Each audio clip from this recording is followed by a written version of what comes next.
Selamat datang di Cerita Netizen Indonesia, tempat di mana kisah nyata, misteri hidup, dan drama kehidupan netizen Indonesia dirangkum buat kamu yang lagi rebahan.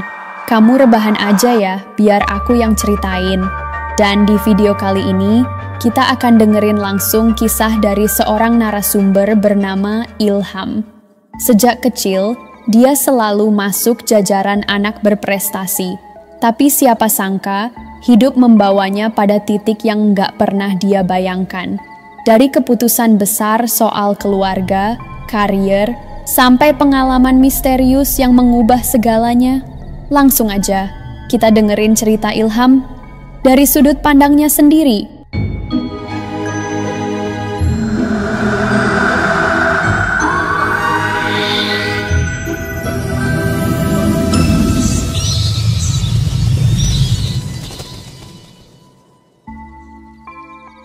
Aku itu ya, dari kecil sampai gede memang selalu masuk dalam daftar anak-anak berprestasi. Dari zaman SMA aja, aku udah masuk program akselerasi, kelas percepatan gitu. Dan waktu lulus kuliah, alhamdulillah, aku dapat predikat mahasiswa terbaik, cum laude, IPK-ku 3,99. Ya kayak sampo anti ketombe aja, nggak 100% sih, tapi cuma kurang 0,05 sekian doang. Nyaris sempurna kan? Sebenarnya, setelah lulus kuliah itu, aku langsung dapat tawaran kerja di perusahaan asing dan gajinya itu. Ya ampun, lumayan banget. Tapi saat itu, orang tuaku lagi sakit-sakitan dan gak ada yang jagain. Soalnya aku anak pertama dari 2 bersaudara. Sementara adikku waktu itu lagi kerja merantau di kapal pesiar yang pulangnya cuma bisa 6 bulan sekali. Kebayang kan? Lama banget. Aku sempat galau banget waktu itu. Soalnya aku mikir, gajiku yang dari perusahaan asing itu bisa dibilang 3 kali lipat dari gaji adikku. Makanya aku sempat bilang ke dia, udah deh, kamu pulang aja, gantian sekarang jagain orang tua. Biar aku yang kerja, nanti aku yang transfer uangnya. Karena adikku ini emang dari awal nggak kuliah, langsung kerja di kapal setelah lulus SMK. Tapi ya, kelihatannya dia nggak mau. Mungkin karena dia udah betah kerja di sana. Udah nyaman sama kehidupannya di kapal. Jadi gini, dari awal tuh ya, adikku memang semacam kabur atau jadi pelarian gitu kerja di kapal. Bukan tanpa alasan sih. Pertama, dia memang nggak minat kuliah. Kedua, kayaknya dia juga kurang nyaman sama lingkungan tempat tinggal kami. Jadi, ya udahlah, dia mutusin buat kerja di kapal pesiar dan sejak itu, dia nggak pernah kelihatan punya niat buat balik. Nah, karena hal itu, orang tuaku jadi punya semacam trauma. Anak kedua mereka pergi, dan pulangnya cuma bisa setengah tahun sekali. Lama banget kan? Makanya, mereka takut kalau aku juga bakal kayak gitu. Kerja di perusahaan asing, terus jadi jarang pulang. Apalagi waktu itu, perusahaan yang nawarin aku kerja punya kantor pusat di Singapura. Jadi ada kemungkinan aku harus bolak-balik ke sana. Wajar aja kalau orang tuaku jadi khawatir banget. Mereka sampai terang-terangan nolak rencanaku buat kerja di sana. Ditambah lagi, mereka masih punya pola pikir yang, ya, khas orang tua zaman dulu lah. Buat mereka, kalau mau hidup aman sampai tua, ya jadi PNS. Gajinya jelas, ada pensiun, hidup tenang. Sebenarnya sih, aku ngerti. Nggak ada yang salah juga dengan jadi PNS. Tapi masalahnya, aku sendiri memang nggak tertarik. Aku lebih pengen kerja di tempat yang dinamis, yang lingkungannya anak-anak muda, yang kasih aku kesempatan buat keluar negeri, ketemu, dan kerja bareng orang-orang dari berbagai negara. Mungkin di titik itu, aku dan adikku agak mirip ya, sama-sama pengen kerja di luar. Tapi ya bedanya, gajiku waktu itu jauh lebih besar dibanding gaji adikku. Jadi kalau dipikir-pikir secara logika, lebih masuk akal kan kalau adikku yang pulang buat jagain orang tua. Tapi ya itu tadi, semuanya jadi ribet karena keinginan dan kekhawatiran orang tuaku. Mereka maunya aku daftar PNS saja dan lebih spesifik lagi, kerjanya pun harus di daerah, biar nggak jauh-jauh dari rumah. Intinya sih, menurutku ya, orang tuaku cuman pengen aku tetap dekat sama mereka. Dan karena aku ini tipe anak yang enggak tega kalau harus membantah, ya udah, aku turutin aja maunya mereka. Aku daftar CPNS. Dan ya, banyak orang di sekitarku juga udah pada nebak sih.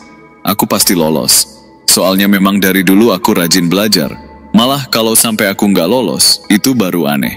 Singkat cerita, akhirnya aku resmi diangkat jadi PNS. Untuk bagian apa atau di instansi mana aku ditempatkan, maaf ya gengs. Aku nggak bisa sebutin secara detail. Bukan apa-apa, bukannya mau menjelek-jelekan institusi pemerintahan. Karena jujur, banyak kok PNS yang baik, profesional, dan berdedikasi. Tapi di ceritaku ini, yang bakal aku ceritain nanti, lebih ke pengalaman pribadi aja, yang kebetulan, ya, melibatkan beberapa oknum.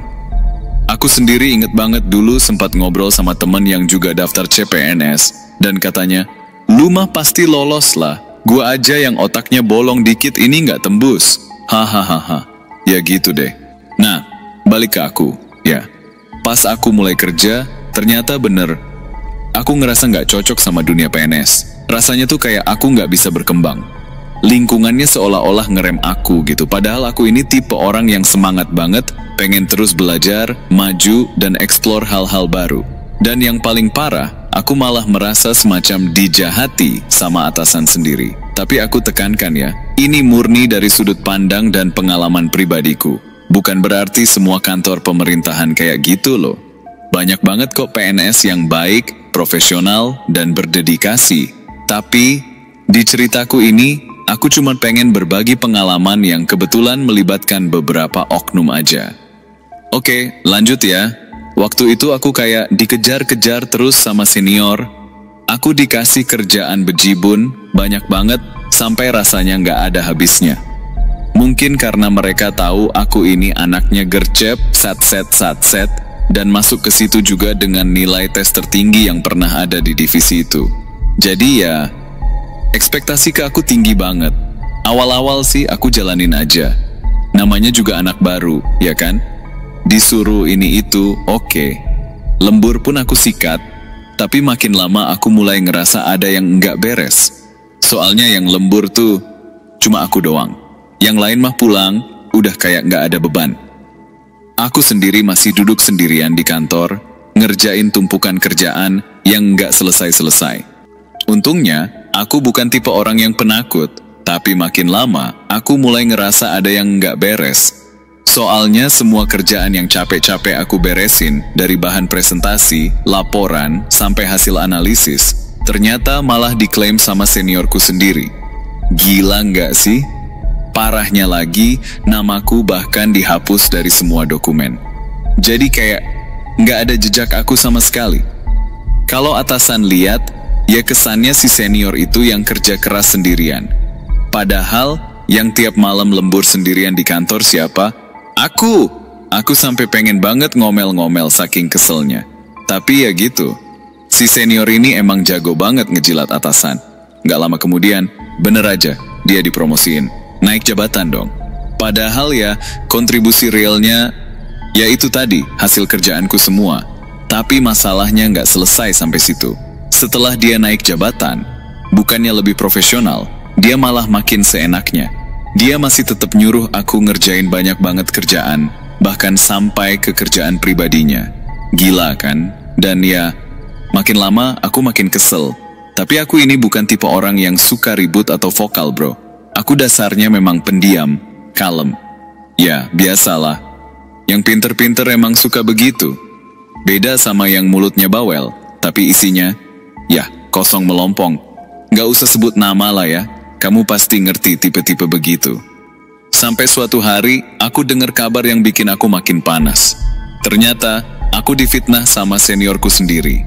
Jadi, si senior ini ngomong ke atasan, jelek-jelekin aku. Lah, buset. Udah kerjaan numpuk dikasih ke aku, hasilnya diambil sama seniornya, sekarang malah difitnah juga. Maunya apa sih, ya? Karena udah nggak terima banget, akhirnya aku mutusin buat cerita langsung ke atasanku. Pelan-pelan aku jelasin semuanya. Tentang gimana kerjaan-kerjaan yang selama ini diklaim si senior itu, sebenarnya hasil lemburan aku sendiri. Tiap malam aku di kantor sendirian, ngerjain semua itu, sementara yang lain udah pulang dari sore. Tapi lo tahu nggak, bosku bilang apa? Ya kamu harus kuat dong. Jangan lemah cuma karena hal kayak gini. Masa lapor ke saya? Buset, mau nangis rasanya dengar itu. Gila sih, aku ngerasa kayak ditinggalin, bahkan sama atasanku sendiri. Padahal aku cuma pengen keadilan, tapi ternyata nggak ada yang bisa aku andalin. Dan parahnya lagi, entah gimana, pengakuan aku itu nyampe juga ke kuping seniorku. Nggak tahu deh, mungkin bosku yang bocorin, atau gimana. Tapi yang jelas, sejak saat itu, si senior langsung berhenti nyuruh aku ngerjain kerjaan pribadinya. Udah, aku cuma dikasih kerjaan sesuai job desk-nya aja. Tapi ya, tetap nggak selesai sampai situ. Aku malah jadi kayak dikucilkan. Bukan cuma sama senior itu doang, tapi satu divisi. Gila nggak tuh? Orang-orang di situ tiba-tiba kayak ngejauh. Aku dijuluki cepu, dibilang tukang cari muka ke atasan. Dan parahnya lagi, mereka tuh bener-bener nyuekin aku, gengs. Sampai kalau aku ngomong, nanya sesuatu, nggak ada yang jawab. Satu ruangan itu bener-bener diam. Seolah-olah aku tuh nggak ada. Kayak hantu. Jujur ya, di titik itu aku mulai ngerasa stres banget. Suasana kantor makin lama makin nggak kondusif buat aku. Rasanya kayak tiap hari tuh tekanan mental terus. Sampai aku sempet kepikiran, udahlah, resign aja, keluar dari sini. Bodoh amat deh. Apalagi, perusahaan asing yang dulu pernah nawarin aku kerja, tiba-tiba ngehubungin lagi. Mereka kayak serius banget nanya kabar, follow up tawaran lamanya, dan bilang masih terbuka buat aku. Jadi, ibaratnya kesempatan buat keluar tuh sebenarnya ada di depan mata. Tapi, pas banget di saat pikiranku lagi campur aduk gitu, kondisi bapakku malah makin menurun drastis. Sampai akhirnya harus masuk rumah sakit, dan nggak lama kemudian meninggal dunia. Nah, disinilah ada satu bagian yang sampai sekarang bikin aku ngerasa nyesel banget. Jadi pagi, waktu si bapak dibawa ke rumah sakit itu, malam sebelumnya dia udah batuk-batuk parah, terus bilang kepalanya pusing juga, tapi ya awalnya nggak ada yang nyangka bakal seburuk itu. Soalnya si bapak memang udah sepuh dan dari dulu juga sering sakit-sakitan. Tapi yang bikin aku kepikiran terus tuh, malam itu si bapak sempat bilang kalau dia pengen dibawa ke rumah sakit. Padahal biasanya tuh ya, kalau lagi sakit, bapakku tuh paling anti ke rumah sakit. Dia lebih milih minum obat biasa aja di rumah. Males banget ke rumah sakit karena antrenya lama minta ampun. Di daerah kami tuh cuma ada satu rumah sakit bagus yang bisa pakai BPJS, dan katanya bisa ngantri sampai 3 jam lebih. Jadi ya wajar sih kalau selama ini si bapak nggak pernah minta dibawa ke rumah sakit. Tapi malam itu, beliau minta sendiri, dan itulah yang bikin aku nyesel. Karena ternyata, itu tanda bahwa kondisinya udah benar-benar parah. Waktu itu kejadiannya malam Jumat, jadi Kamis malam menuju Jumat pagi. Nah, paginya, hari Jumat, bapak sempat minta diantar ke rumah sakit. Tapi kebetulan banget, pagi itu aku ada rapat penting di kantorku. Jadi aku bilang ke bapak, "Pak, tahan dulu ya, minum obat aja dulu. Obatnya masih ada, kan? Besok aja deh, Sabtu, nanti aku antar ke rumah sakit." Pikirnya, Sabtu bakal lebih gampang. Nggak harus buru-buru, nggak bentrok sama kerjaan. Tapi ya, siapa sangka, aku tetap berangkat kerja hari itu. Tapi sekitar jam 3 sore, aku dapat kabar kalau bapak sempat pingsan di rumah. Para tetangga langsung sigap bawa bapak ke rumah sakit. Di sana, bapak masih sempat dirawat sampai hari Sabtu. Tapi, pas hari Minggu, bapak berpulang. Dan jujur, di titik itu aku ngerasa nyesel banget. Rasanya kayak, kenapa sih tadi gue nggak tinggalin aja kerjaan itu? Padahal kantor sendiri aja nggak bener-bener hargain gue. Iya, kerjaan yang gue bela-belain, malah balasannya kayak gitu. Bahkan pas bapak meninggal pun, aku cuma dikasih jatah cuti 1 hari doang. Padahal bapak meninggalnya hari Minggu sore, dan penguburannya baru bisa dilakukan hari Senin. Jadi, ya, hari Senin itu aku cuti, cuman sehari, langsung masuk kerja lagi keesokannya. Waktu itu aku lagi cuti karena bapak baru aja meninggal. Tapi ya, walaupun lagi cuti, tetap aja aku masih ditanyain soal kerjaan. Masih diteleponin juga. Nada bicaranya sih sopan kayak, "Pak Ari, maaf ya, saya turut berduka. Tapi punten ini mau follow up soal berkas yang kemarin. File ini sama itu posisinya di mana ya?" Dan itu nggak cuma sekali. Hampir tiap hari ada aja yang nanya urusan kerja. Jadi ya, bisa dibilang nggak ada hari tanpa kerja, bahkan pas aku lagi dalam masa berduka. Setelah bapak nggak ada, jujur aja, perasaan aku makin berat ninggalin ibu. Beliau sekarang sendirian, sakit-sakitan pula. umurnya udah nggak muda lagi. Dan sejak bapak meninggal, ibu tuh nangis terus tiap hari. Kebayangkan, rasanya aku tuh nggak tega banget buat ninggalin beliau sendiri di rumah. Makanya, untuk kedua kalinya, aku tolak lagi tawaran kerja dari perusahaan asing yang sebelumnya udah sempat ngehubungin aku. Padahal, mereka masih serius banget buat rekrut aku. Tapi aku mikir, kalau aku ambil tawaran itu, bisa-bisa ibu malah makin sering ditinggal, dan aku nggak sanggup kalau sampai itu kejadian. Sementara itu di kantor, entah kenapa, perlakuan orang-orang ke aku tuh makin jadi. Apapun yang aku kerjain, selalu dicari salahnya. Rasanya kayak aku memang sengaja dibikin nggak betah. Sampai akhirnya, kejadian yang paling bikin aku kaget, aku disuruh tanda tangan sebuah berkas pengadaan. Padahal, itu jelas-jelas bukan ranah atau lingkup kerjaan aku. Dari situ, aku mulai sadar, kayaknya ada yang nggak beres di divisi aku. Aku nemuin indikasi kecurangan. Ya entah itu korupsi atau penggelapan dana, aku juga nggak bisa bilang pasti. Tapi yang jelas, ada pengadaan ini itulah, padahal di lapangan, realitanya nggak ada barang atau kegiatan yang sesuai dengan laporan itu. Waktu itu, aku semacam ngerasa dijadiin kambing hitam sih. Soalnya aku disuruh tanda tangan dokumen pengadaan yang sebenarnya bukan tanggung jawab aku sama sekali. Dan aku langsung mikir, kalau nanti ada apa-apa, pasti aku yang bakal dijadikan tumbal. Udah jelas kan? Makanya, aku nolak. Bahkan aku sempat bilang, kalau mereka terus-terusan maksa dan ngepojokin aku kayak gini, ya aku bakal buka semuanya. Semua temuan yang udah aku kumpulin. Aku udah nggak takut lagi. Urusan bakal kayak gimana nantinya, ya biar waktu yang jawab. Tapi ya gitu. Bukannya dibenerin, malah aku makin kena silent treatment dari semua orang di divisi. Mereka kayak udah ngecap aku ini nggak bisa diajak kerja sama, kayak aku ini minoritas yang beda sendiri. Karena apa? Karena aku dianggap mau ngadu atau buka aib divisi sendiri. Ada satu rekan kerja aku, masih satu divisi juga, sempat ngomong gini ke aku, lu tuh jangan terlalu idealis, nggak semua hal harus sesuai aturan, kadang kita harus ikut arus juga. Gila nggak sih? Di saat aku coba berdiri buat sesuatu yang benar, aku malah dimanipulasi secara halus.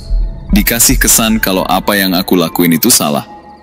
Katanya aku terlalu kaku lah, terlalu serius lah. Aku sempat mikir, apa iya ya? Aku terlalu kaku. Apa aku yang salah? Karena, ya itu tadi. Dari awal aku memang bukan orang yang vokal. Semua aku pendem. Aku juga bukan tipe yang gampang akrab sama banyak orang. Teman aku dikit. Karena aku juga lebih ke arah introvert dan, ya, cukup idealis sih. Dan harus kamu tahu, ini kan kerjaan pertama aku di dunia kerja profesional. Jadi waktu itu aku mikir, apa emang dunia kerja tuh kayak gini ya? Karena pengen fit in, akhirnya aku berusaha banget buat ambil hati orang-orang di divisi. Sampai-sampai kerjaan mereka pun aku yang kerjain. Lembur sendirian, nggak disuruh pun tetap aku kerjain. Tapi sadar nggak sih, yang aku lakuin itu sebenarnya udah kayak orang yang pengen banget diterima, sampai rela ngorbanin dirinya sendiri. Aku jadi semacam people pleaser tanpa sadar. Waktu itu aku lagi kerja sampai jam 8 malam. Kantor udah sepi banget. Biasanya sih, lewat jam 6 juga udah pada cabut. Apalagi jam 8 malam, udah kayak kuburan sunyi senyap. Nah, pas aku lagi fokus kerja, tiba-tiba aku dengar suara kayak bisik-bisik gitu dari arah ruangannya atasan. Aku langsung berhenti ngetik. Aku juga dengar suara laci meja kebuka. Krek, krek, gitu. Aku langsung mikir, siapa yang masuk ruangan atasan malam-malam gini? Karena penasaran, aku pelan-pelan jalan ke arah ruangan itu, terus ngintip. Dan bener aja, semua laci kebuka, dokumen-dokumen berserakan di lantai. Aku kaget dong. Pikir aku, jangan-jangan ada maling? Aku mau lari keluar buat lapor ke satpam yang jaga di bawah. Tapi baru aja aku mau balik badan, tiba-tiba brak. Pintu ruangan atasan itu ketutup sendiri, padahal nggak ada siapa-siapa di situ. Aku masih berdiri di area divisi aku, langsung merinding. Sumpah, jantung aku kayak mau copot. Terus dari dalam ruangan itu aku dengar suara ketawa. Pelan, tapi ngeri banget. Kayak ketawa yang ditahan-tahan, tapi serem. Aku deg-degan setengah mati. Aku pikir, apaan nih? Akhirnya, aku coba buka pintu yang tadi ketutup, dan pas pintunya kebuka, kamu tahu nggak apa yang aku lihat? Di dalam ruangan itu ada sosok entah makhluk apa lagi duduk di kursi kerjanya atasan aku. Kulitnya merah, bukan merah biasa, tapi merah menyala, kayak bara api. Ukurannya segede orang dewasa sih, tapi jelas banget itu bukan manusia. Soalnya, pas dia nengok dan nyengir ke arah aku, giginya hitam semua, tajam-tajam. Lalu dia ketawa pelan, tapi nadanya bikin bulu kuduk berdiri. Aku langsung panik. Nggak sempat mikir panjang, aku langsung lari keluar ruangan, ngibrit ke arah lift. Tapi ya, sialnya, lift kantor itu emang sering banget ngadat, dan posisi divisi aku ada di lantai 4. Aku pencet tombol lift berkali-kali, sambil berharap banget cepet nyampe. Tapi, saat aku nengok ke belakang, aku lihat sosok itu keluar dari ruangan divisi aku. Jalan pelan ke arah aku, bukan yang melayang kayak di film horor ya, tapi jalan biasa. Justru itu yang bikin makin ngeri. Satu badan merah, kuku-kukunya panjang dan runcing, mata melotot, dan dia masih nyengir sambil jalan pelan. Karena lift nggak juga kebuka, aku langsung lari ke arah tangga darurat. Tapi karena panik, langkah aku salah dan aku kepleset. Aku jatuh dari tangga. Setelah itu, aku nggak ingat apa-apa lagi. Aku cuma sadar-sadar udah ada di rumah sakit. Dan, katanya, tulang ekor aku yang kena waktu jatuh. Itu bikin aku lumpuh. Iya, lumpuh, nggak bisa jalan lagi. Dan waktu itu, aku cuma bisa mikir, hidup aku udah bener-bener hancur. Aku sampai sempat kepikiran, aku ngapain sih hidup kalau kayak gini? Rasanya, semuanya gelap, nggak ada harapan. Aku bener-bener bingung harus gimana. Serasa kehilangan arah. Aku cerita ke beberapa orang soal apa yang aku alami malam itu. Tapi ya, nggak ada yang percaya. Mereka cuma bilang, mungkin itu cuma kecelakaan biasa. Mungkin kamu kecapekan sampai jatuh sendiri dari tangga. Padahal, malam itu kantor udah sepi banget. Nggak ada siapa-siapa selain aku. Aku sempat minta dicek CCTV. Tapi anehnya, cuma CCTV di lantai 4 yang terekam. Dan itu pun rusak. Nggak bisa diputer. Entah kenapa, bagian itu aja yang error. Dan ya, itulah yang bikin semuanya terasa makin misterius. Tapi, meskipun kejadian itu cukup besar, kantor nggak bisa langsung memecat aku. Karena waktu itu aku udah jadi PNS. Bukan lagi honorer, bukan kontrak. Dan seperti yang sering dibilang Ari, PNS itu enaknya, nggak bisa dipecat sembarangan. Asal lo nggak bikin masalah besar atau hal kriminal, lo aman. Masalahnya, aku nggak salah apa-apa. Justru aku korban dari sebuah kejadian yang bahkan sampai sekarang pun masih bikin aku bertanya-tanya. Sebenarnya, apa yang aku lihat malam itu? Setelah itu, aku sempat dapat masa cuti yang cukup panjang. Dokter bilang, aku butuh waktu untuk pemulihan. Dan ya, selama masa cuti itu, kantor nggak ganggu aku sama sekali. Nggak ada yang tanya-tanya soal kerjaan. Beda banget sama waktu aku cuti karena bapak meninggal dulu. Tapi ya, jujur aja, kadang-kadang justru di rumah aku ngerasa lebih susah. Awalnya, tujuan aku nolak tawaran kerja dari perusahaan asing itu, ya karena aku pengen kerja deket rumah, supaya bisa jagain ibu. Tapi siapa sangka, kenyataannya malah jadi serumit ini. Karena aku lumpuh, adik aku yang akhirnya harus berhenti kerja buat rawat aku dan ibu. Dan ya, itu bikin semuanya makin kompleks. Nggak semudah yang aku pikirin dulu, adikku pun, sejujurnya, nggak bisa langsung nerima keadaan ini. Dia mulai sering uring-uringan di rumah. Emosi gampang naik. Aku ngerti sih, dia pasti juga lelah. Dan waktu itu, aku cuma bisa diem, nahan perasaan bersalah yang nggak pernah bisa aku ungkapin. Butuh waktu lama buat aku akhirnya bisa nerima keadaan. Karena kenyataannya, realita udah di depan mata. Kami butuh uang. Sementara satu-satunya yang kerja dulu, sekarang nggak ada pemasukan. Adikku udah keluar dari pekerjaan, dan aku sendiri belum bisa balik kerja. Waktu itu, aku memang dikasih cuti 1 tahun, karena kecelakaannya terjadi di kantor. Jadi secara administratif, itu masuk kategori kecelakaan kerja. Dan ternyata, kalau ada surat dari dokter yang menyatakan aku belum bisa pulih secara total, aku bisa nambah cuti sampai 5 bulan lagi. Totalnya bisa jadi 1,5 tahun. Tapi prosesnya ribet. Harus ada pengujian ini itu, dan harus jelas secara medis bahwa aku memang belum bisa kerja. Dan kalau suatu saat nanti kondisi fisikku dinyatakan nggak memungkinkan buat kerja lagi, aku bisa dipecat secara terhormat. Jadi, ya, setidaknya masih ada bentuk penghargaan walaupun aku nggak bisa lanjut. Untungnya, aku tetap dapat yang namanya uang tunggu. Itu semacam gaji yang tetap diberikan setiap tahun selama kurang lebih 5 tahun. Cuma, nominalnya dihitung ulang setiap tahunnya, tergantung status dan perkembangan kondisi aku. Masalahnya waktu itu sekitar bulan Agustus atau September, dokter nyatakan kalau aku secara medis udah stabil. Maksudnya, walaupun aku masih lumpuh, tapi aku dianggap udah cakap buat kembali kerja.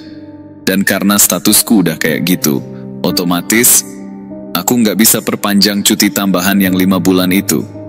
Padahal secara mental, aku belum siap sama sekali. Karena adikku udah berhenti kerja demi ngerawat aku dan ibu, akhirnya, meski masih penuh pergolakan batin, aku putuskan untuk balik kerja.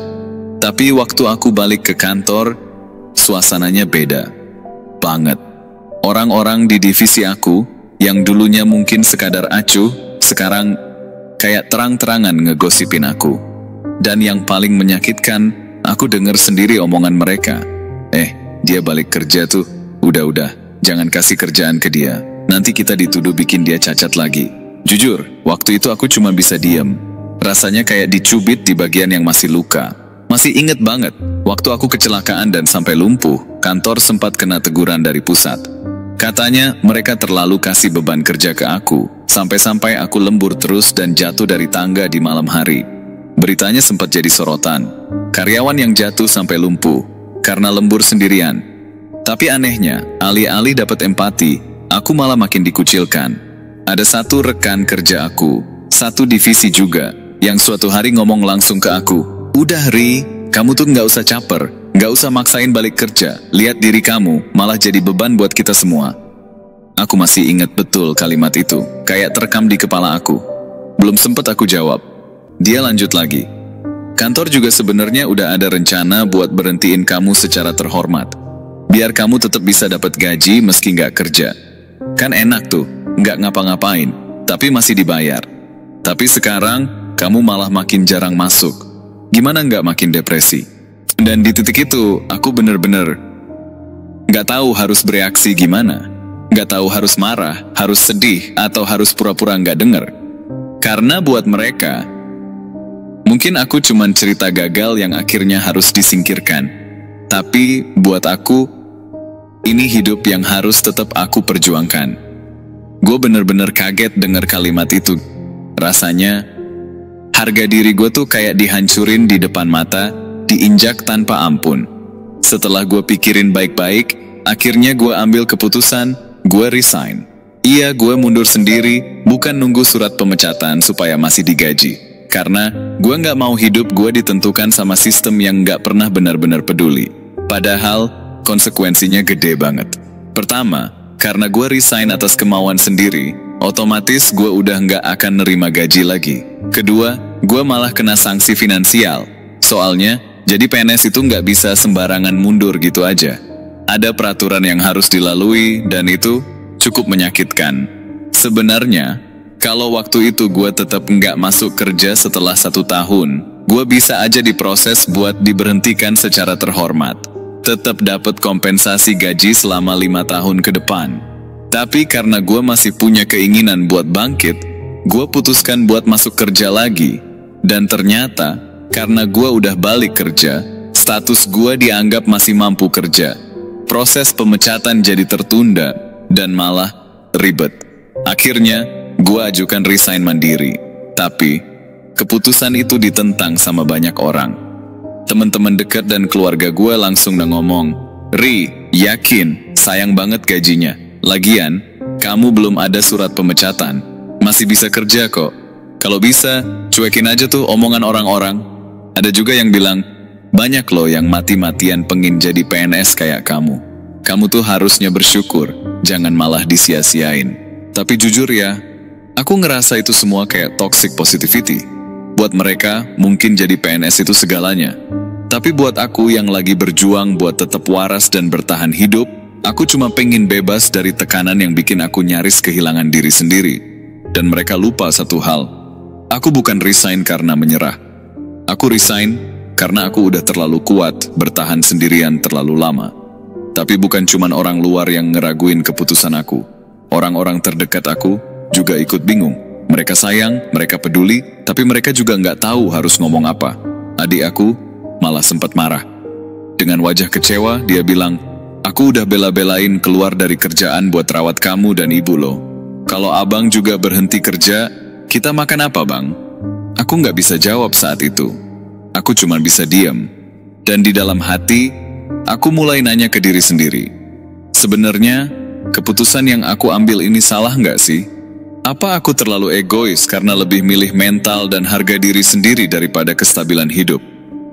Tapi, setelah kejadian aku lumpuh, aku rasa ibu mulai berubah. Mungkin ada rasa bersalah di dalam dirinya. Soalnya, dulu, beliau yang paling nyuruh aku buat ambil jalur jadi PNS. Katanya biar aku nggak jauh dari rumah, biar bisa rawat beliau, biar hidup aku aman. Tapi setelah semua yang terjadi, ibu pernah bilang lirih, kalau dulu kamu ambil tawaran kerja di luar negeri itu, mungkin kamu nggak bakal ngalamin ini semua.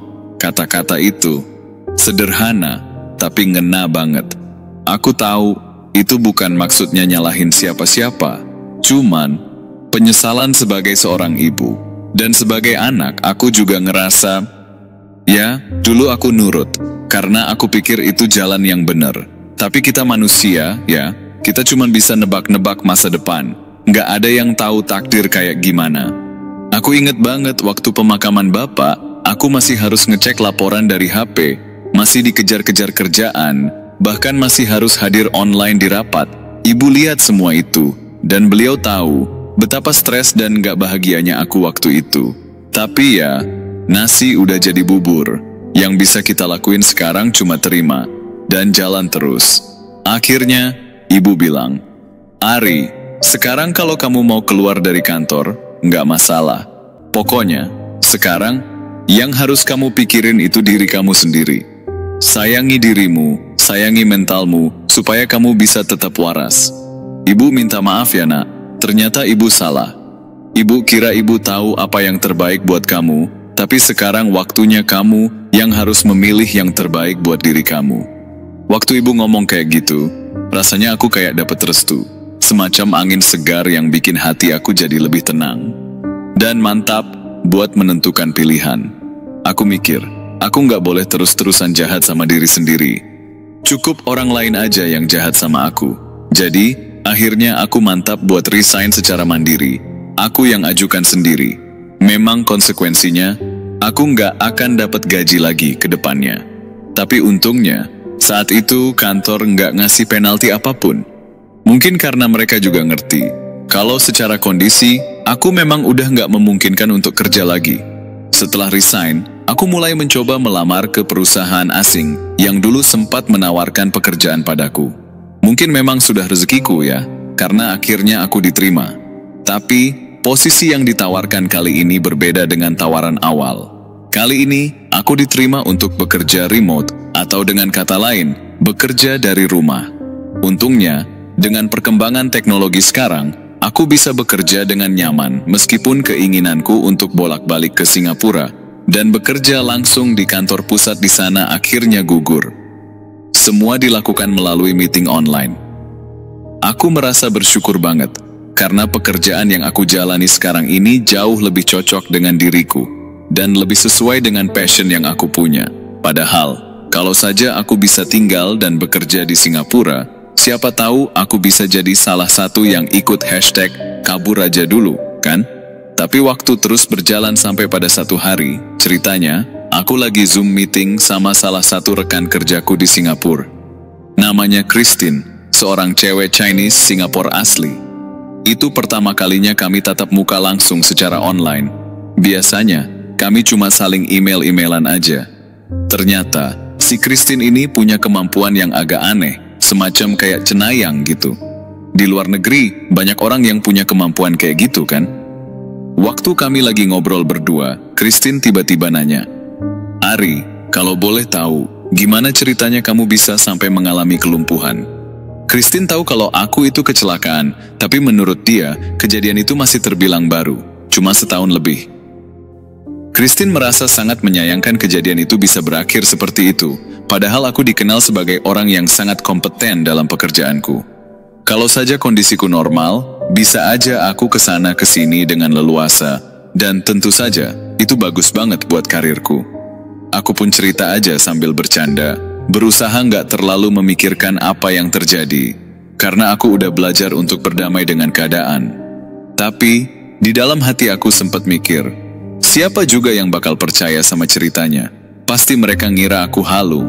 Tapi ternyata, si Christine bilang, "Oh iya, benar. Aku juga pernah melihat makhluk yang sama." Christine bilang kalau dia kaget, makanya tadi nanya ke aku, apakah kejadian yang aku alami itu ada hubungannya dengan hal-hal horor. Jadi, kalau menurut Christine, sosok merah yang dibilang aku itu memang benar ada. Sosok itu ternyata kiriman dari orang kantornya aku, yang sengaja mau mencelakakan aku karena menganggap aku ini saingan. Soalnya, setelah kejadian itu, aku sempat melapor ke bosku. Tapi, anehnya, bosku malah ngomong nggak enak ke aku. Mereka nggak belain aku, malah membiarkan aku dijelek-jelekin. Padahal, aku cuma minta keadilan atas kejadian yang aku alami. Tapi semenjak itu, rasanya spotlight-nya tuh selalu ke aku. Bosnya itu jadi suka langsung nyuruh aku, tanpa lewat atasan atau karyawan lain. Jadi langsung aja gitu, direct. Nah, mungkin karena hal itu, aku jadi dianggap saingan sama orang-orang yang merasa nggak nyaman, termasuk si pelaku. Dikiranya aku ini cuma cari muka ke bos. Pas diceritain soal ciri-cirinya, ternyata orang yang ngomong kalau aku itu caper dan jadi beban buat kantor, ya dia. Itu orang yang pertama kali ngomong kayak gitu, waktu aku baru masuk kantor setelah setahun cuti. Aku sih waktu itu bener-bener nggak nyangka, nggak kepikir sama sekali kalau orang itu bakal jahat ke aku. Tapi di sisi lain, aku juga bingung banget, kok bisa Christine yang orang Singapura, yang bahkan nggak pernah ketemu sama orang itu, bisa tahu ciri-cirinya dengan detail dan benar. Jujur, aku sempat bingung antara percaya dan nggak percaya. Tapi ya, dari situ, aku sebenarnya udah nggak mau ngungkit-ngungkit lagi, karena aku kan berusaha buat move on. Lagi pula, mau gimana lagi? Aku mikir, ya udahlah, biar Tuhan aja yang membalas. Kalau terus-terusan dendam kan nggak ada habisnya. Itu bukan berarti aku merasa kalah, karena aku udah memilih untuk resign dan nggak mau terus-terusan berjuang buat pekerjaan yang bikin aku stres. Tapi, menurut aku, hidup itu bukan soal siapa yang menang atau kalah. Yang penting, aku bisa memilih untuk bahagia dan menjalani hidup dengan tenang. Buktinya, sekarang aku bisa bilang kalau aku jauh lebih bahagia dengan pekerjaan yang sekarang. Tanpa ada dendam, tanpa ada niat buat balas dendam ke orang-orang yang pernah jahat ke aku. Jadi, itu tadi cerita seram dari aku, meskipun bagian hantunya sedikit, tapi dampaknya gede banget buat hidupku sampai sekarang.